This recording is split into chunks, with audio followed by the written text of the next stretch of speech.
दुर्गापुर के रघुनाथपुर इलाके में एलपीजी गैस सिलेंडर ब्लास्ट होने के कारण लगी भयावह आग। यह घटना बुधवार की शाम की है, जहां दुर्गापुर थाना क्षेत्र के रघुनाथपुर इलाके में स्थित एक साइकिल की दुकान में एलपीजी गैस सिलेंडर ब्लास्ट होने से इलाके में अफरा तफरी मच गई। बताया जा रहा है कि एक के बाद एक लगातार एलपीजी गैस सिलेंडर ब्लास्ट होने के बाद आग पूरी तरह से फैल गया। तुरंत दमकल की 2 इंजन मौके पर पहुंची और घंटों की मशक्कत के बाद आग पर काबू पाया। वहीं इस घटना में दुकान में मौजूद एक व्यक्ति घायल हो गए हैं, जिन्हें इलाज के लिए अस्पताल में भर्ती कराया गया है। कुछ स्थानीय लोगों का आरोप है कि साइकिल की दुकान में अवैध तरीके से पेट्रोल बेचा जाता था, जिसके कारण आग इतनी तेज फैल गई। वहीं दमकल विभाग के एक अधिकारी सुदीप्तो चक्रवर्ती ने बताया कि दुकान में पेट्रोल बेचने की कोई सबूत अभी तक नहीं मिले हैं। फिलहाल इसकी जांच की जाएगी और तभी जाकर कुछ कहना संभव है।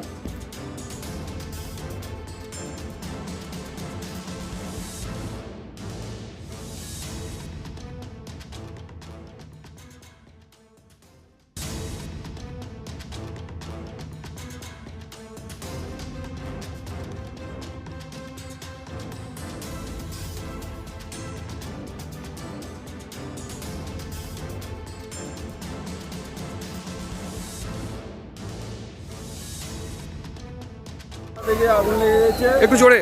ঠিক আছে। আর এই দোকানের মধ্যে গ্যাস সিলিন্ডার পেট্রোল উনি বিক্রি করে, ঠিক আছে। ওই জন্য মানে বেআইনি ভাবে গ্যাস সিলিন্ডার বিক্রি হতো, বেআইনি ভাবে পেট্রোলও বিক্রি হতো।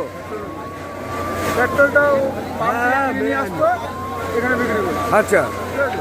আর গ্যাস সিলিন্ডার এখানে ভরে দিত আর দিত, হ্যাঁ, ছোটো গ্যাস সিলিন্ডারে ভরে দিত। দিয়ে আজকে কি হলো? আজকে গাড়ি চালাতে গিয়ে আগুন লেগে গেছে।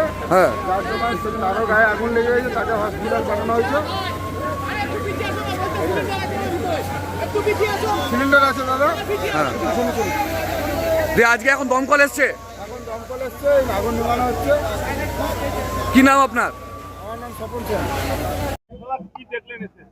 আমরা 6:40 নাগাদ একটা ফায়ার কল পাই, বলে যে একটা ওই সিলিন্ডারের দোকানে নাকি ফায়ার হয়েছে। তো সেটা আমরা সঙ্গে সঙ্গে দুটো গাড়ি স্টেশন থেকে ডিসপ্যাচ করি, নিয়ে এসে দেখি এখানে এক্সপ্লোশন আমরা দেখতে পেয়েছি।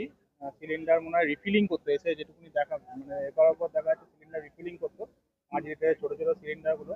আর ওনার সাইকেলেরও কাজকর্ম হতো এবং ওয়েল্ডিং হতো, এখানে কার্বাইডেরও আমরা স্পেস পেয়েছি। নিয়ে আমাদের দুটো গাড়ি ডিপ্লয় হয়েছিল, এখন ফায়ার কন্ট্রোলে আছে। একটা মাইল্ড ইঞ্জুরি আছে, তাকে হসপিটালে আগেই আমরা আসার আগেই রিমুভ করে দেওয়া হয়েছে।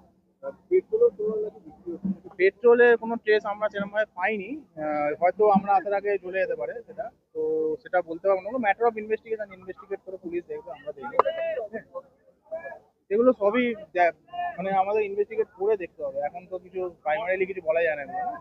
ফায়ার এখন আন্ডার কন্ট্রোল আছে, কোনো অসুবিধা নেই। এলাকাবাসী বলছে পরপর বিস্ফোরণ অনেকগুলো সিলিন্ডার। হ্যাঁ, আমরাও বিস্ফোরণের এখানে সিলিন্ডারগুলো এক্সপ্লোড হয়ে পড়ে আছে, 2-3টা আমি দেখেছি। তো এখানে কি ব্যাপারটা ছিল, কিরম ভাবে এটা চলছিল, সেগুলো পরে আমরা ইনভেস্টিগেট করে পরবর্তীকালে দেখবো। ঠিক আছে। আমার নাম Sudipta Chakraborty, station officer, Durgapur fire station.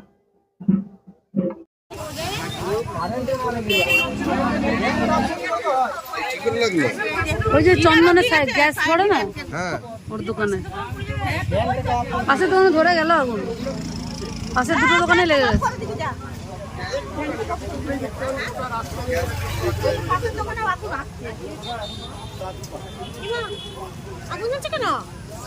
পুড়ে গেছে, আগুন ধরে গেছে।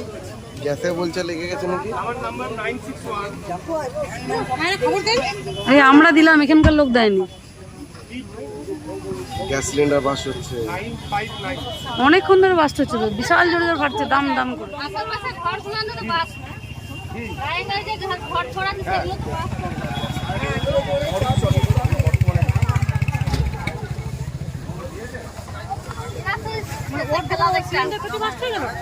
হ্যাঁ, সিলিন্ডার এতক্ষণ বেরোলো, তো না জানাইনি তো টাইমে, না একটা তো টাইম লাগে ওদের আসতে।